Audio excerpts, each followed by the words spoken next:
Hello my loves, today I'm sharing my step-by-step curly hair routine to gain the best hydration and length. This is great for beginners because I'm also sharing with you tips to get consistent results every single wash day. If you're new here, my name is Michelle. I make fashion, curly hair, and DIY related content. For more videos, go ahead and subscribe and hit that notification bell to be notified every time I post a new video. Let's get into it.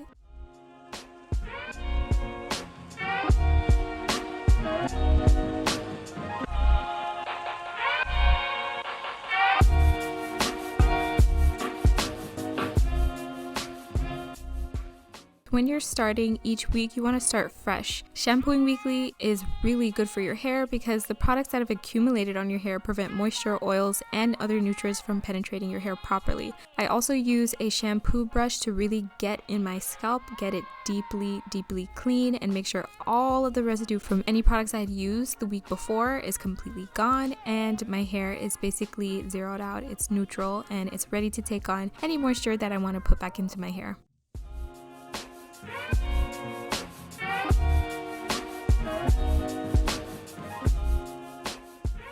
To save on time, I go straight into deep conditioning by using a deep conditioner that provides an ample amount of slip because I also use this step to detangle my hair thoroughly and distribute the deep conditioner evenly. Using the Tangle Teacher for this step is really helpful because it ensures that the conditioner covers every single nook and cranny of your curls. Using a detangling brush or like any of your favorite ones, these ones definitely cut down on detangling time. If you have very long hair like myself, I am due for a trim or a haircut, I know. If you have really long hair, something like this is really important because the more hair you have, the more time it's going to take care of it. So anything that's going to cut down on time and just make it a little bit more efficient for me, that's exactly what I'm looking for. So I make sure that I do this on each side. I detangle it thoroughly and I twist it and then I pin it up or I clip it up to get ready for deep conditioning.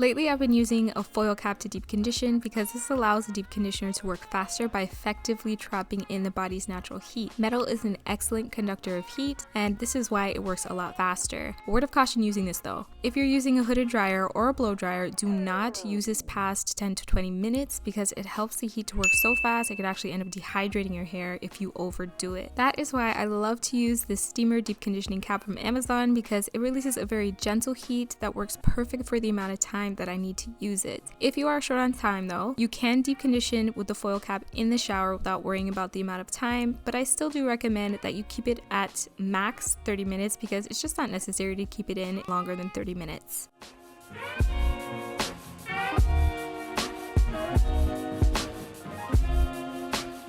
After rinsing out the deep conditioner with ice cold water, I like to apply my leave-in conditioner while I am still in the shower. This is going to give you ultra defined curls, and what steps it up a notch is if you actually wet plop. So that means while you're in the shower, go ahead and take a plastic shower cap, put your curls in the shower cap, and then wrap it in a head towel. This is going to help it to penetrate, and also it leaves a really juicy plump curls. This is the best method for really helping your hair to hold on to hydration and helping it to be super shiny by the time your hair is completely dry.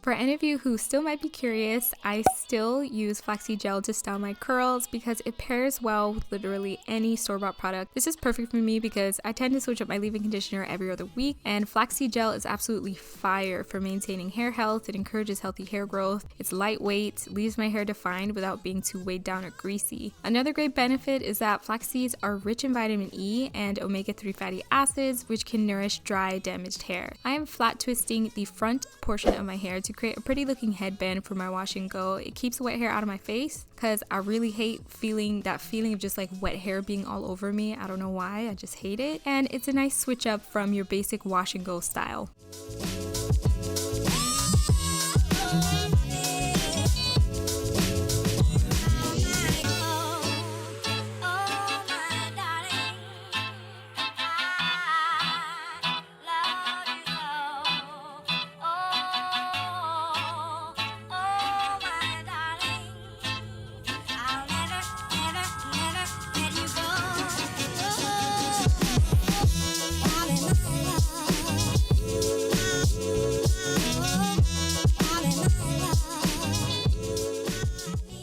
Similar to my original wash and go styling video, I still style my hair the same exact way using the finger rolling technique rather than finger coiling my hair, which leaves it looking a lot thinner than I like. Finger rolling will give your hair the illusion of more thickness. I also prefer to use this method for smaller sections of curls that I really want to pop and stand out.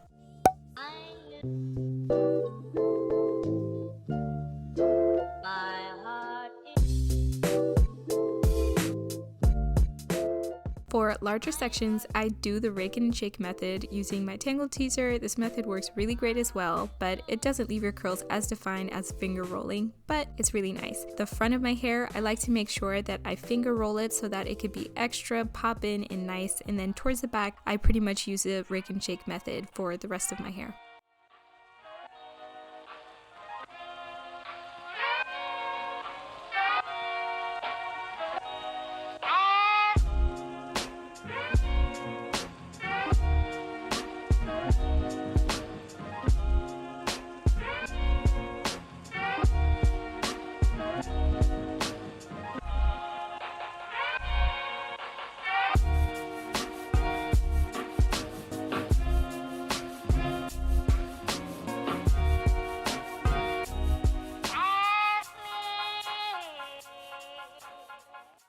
This is the diffuser I absolutely love. It has like a honeycomb design on the front. It doesn't have any long prongs that can catch onto your hair. Is that what you call it, prongs? I don't know. Those ones that are really deep, you definitely don't want those. You want those that are a little bit flat on the top. Those ones work a lot better for reducing frizz, and it doesn't cling onto your hair. I actually have a full diffusing routine, so I'm not going to go into detail, but I diffuse for about 30 minutes and then I allow my hair to air dry the rest of the way so that it doesn't wind up pulling moisture out of my hair.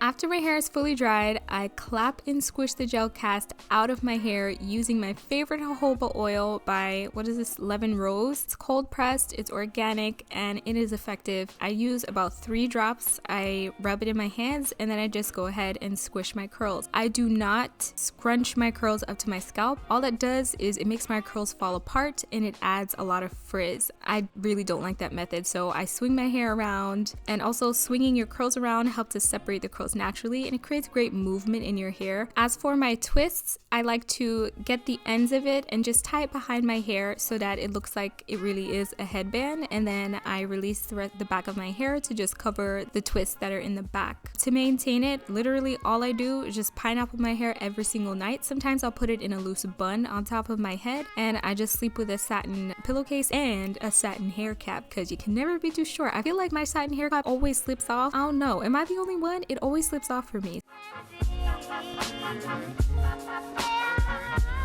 Making certain DIYs with certain store-bought products really has helped to save my hair and make it look its very best. Comment below your favorite curly DIY tips for keeping your curls really healthy. All the tools that I used for this video will be linked in the description box below, so make sure you check that out. If you enjoyed this beginner-friendly curly hair routine, check out these videos next. Remember to hit the like button, subscribe, and share this video with anybody who you feel like might find it helpful. As always, I wish you guys all the love, light, and good vibes, and I'll see you guys next time.